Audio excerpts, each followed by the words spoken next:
Hey, are you planning to buy an M3 Mac? Well, scrap those plans. It's time to chuck those straight in the trash because they're obsolete now. Yes, M4 Macs are coming, and they're coming a lot sooner than expected, with the MacBook Pro, the iMac, and the Mac Mini being updated as soon as October. So let's dive right in. Now, some of you guys might be thinking, whoa, why so fast? M3 hasn't been out for a year yet. And yes, that is true, but it seems Apple slowly wants to make annual upgrades for the Mac more common, and it seems it's going to follow a set release schedule similar to the iPhone, and I would 100% be down for that. Right now, it's very annoying trying to predict when we could see a new Mac release, and so if it was set in stone that we'd see a new MacBook Pro every October, or a new MacBook Air every March, for example, it would make my job recommending these Macs and people's purchasing decisions overall much easier. So as much as yearly upgrades are kinda overkill, I'm not gonna complain about it because yearly upgrades mean you get the best possible specs when you're ready to upgrade, which is always awesome. You know what else is awesome? Subscribing to this channel, of course. I would greatly appreciate it and would bring you the latest about Apple right to your subscription box, so please consider it. It would be appreciated. Join the Saranbyte gang now. Now, what kind of upgrades can we expect with the M4? Well, we don't have to speculate because, of course, the 2024 iPad Pro already features the M4 chipset. It came in two different SKUs. There was a bin version with a 9-core CPU that had 3 performance cores and 6 efficiency cores, and the full fat M4 with a 10-core CPU with 4 performance cores and 6 efficiency cores. The chip itself is based upon a 2nd generation 3nm process that's much more efficient to produce, and the chip features a new display engine, dynamic caching that helps significantly increase performance for more demanding pro apps and games, and most importantly includes a better neural engine that fuels accelerated AI workloads. And that last point is the main thing they're gonna flex, because remember, the big thing right now with Apple is Apple Intelligence, and so much like they plan to do with the iPhone 16 series, I expect Apple to push the idea that these Macs are powered by the awesomeness of Apple Intelligence, and M4 is going to play a massive role in that because it's going to be powering all of these AI features. Now, things do get spicy when we delve into the variants M4 could come in. Sedonin is the code name for the base M4, then we have Bravo, which is a mid-tier chipset, so I'm assuming that would be the M4 Pro and the M4 Max, and then Hydra is the highest end offering, which apparently is designed for the Mac Pro, suggesting it's going to be the heavily rumored Ultra or Extreme variant that we've heard about in the past. Now that's very interesting because we were expecting an M2 Ultra at one point, but that never released. And so the Mac Pro kind of felt redundant because it had so much wasted space inside and was much more expensive than the Mac Pro, but of course did not offer any particular performance upgrades, so I'm glad the M4 Ultra could be happening. Also, I do want to note it's interesting that both the M3 Pro and Max fall under the same codename because,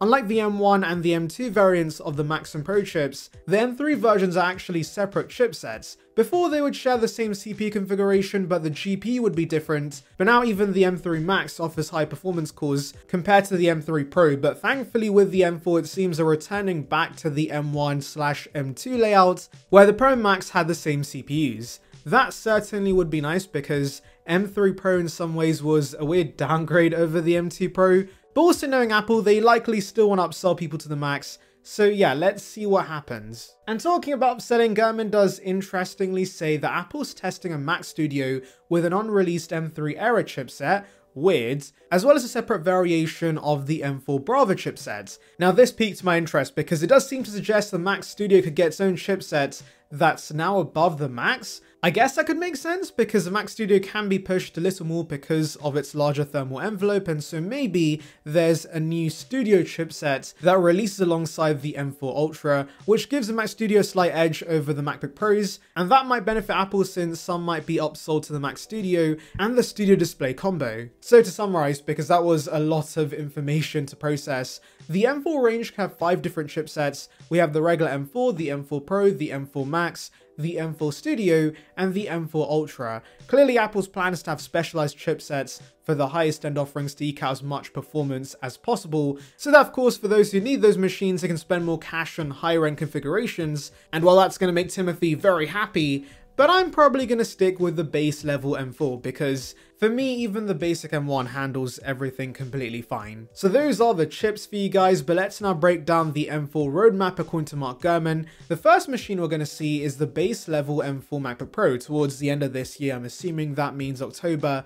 That will probably just be a simple spec refresh, and that's fine. This machine is pretty good as is, though the one thing I'm hoping for is a RAM upgrade with the M4 models. Gurman does say the highest end Mac desktops could now offer 512 gigs of unified memory, which would be a massive jump over the 192 gigs we currently get with the M2 Ultra. So let's hope that applies to the lower end machines as well, and they also get a massive boost in memory. At the very least, we should see 16 gigs as standard on the M4. That would make a lot of sense, considering Apple is going to be pushing all these AI features, where the additional memory would come in handy. So yes, I'm hoping for the best, guys. Anyways, the next machine Gurman mentions is the 24-inch iMac that's also expected to release later this year, and that's surprising considering Apple took nearly 3 years to update this to M3, and so going from M3 to M4 so soon has caught me off guard a little, I can't lie. I've always argued it made sense to not upgrade this iMac very often because it's a low volume product. The main user base for this machine are schools and families, and they likely won't care about having a slightly faster chipset and won't be upgrading that often anyways. But hey, at the end of the day, I'll take a simple spec refresh.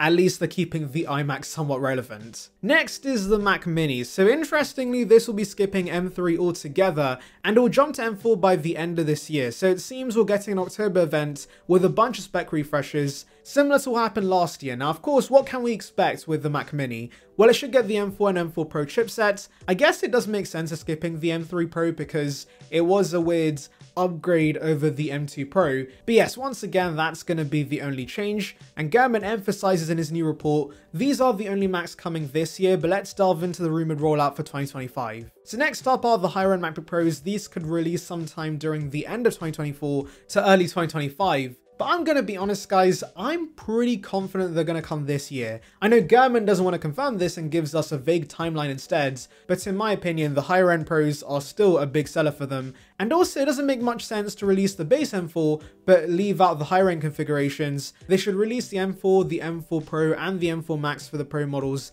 at the same time like they did last year. And once again, that's going to be the only change with these new models. We're not even getting a new fancy color this time. The MacBook Air is next up, and apparently that's going to stick to a spring release, similar to the M3 model this year. Now, I'm really hoping this is a set schedule for MacBooks from now on, because those are the most popular Macs, and everybody's always very curious when the next MacBook Air Pro is coming out. Now, much like every other Mac on this list, don't expect big changes with this. It's only getting a new chipset. Apple seems pretty happy with the existing form factors, so we're not going to see a redesign anytime soon. Finally, during mid-2025, we should see the M4 Mac Studio, which makes sense, considering the M2 launched at WWDC and the Mac Pro then releases in the second half of 2025, which I'm going to go against, and yes, I shouldn't be disagreeing with the ever-credible Mark Gurman, but I see Apple releasing the Mac Pro at WWDC as well, and by the time the second half of 2025 begins, I'm sure there's going to be new M5 machines, and so they need to be done with M4 by the summer in my opinion.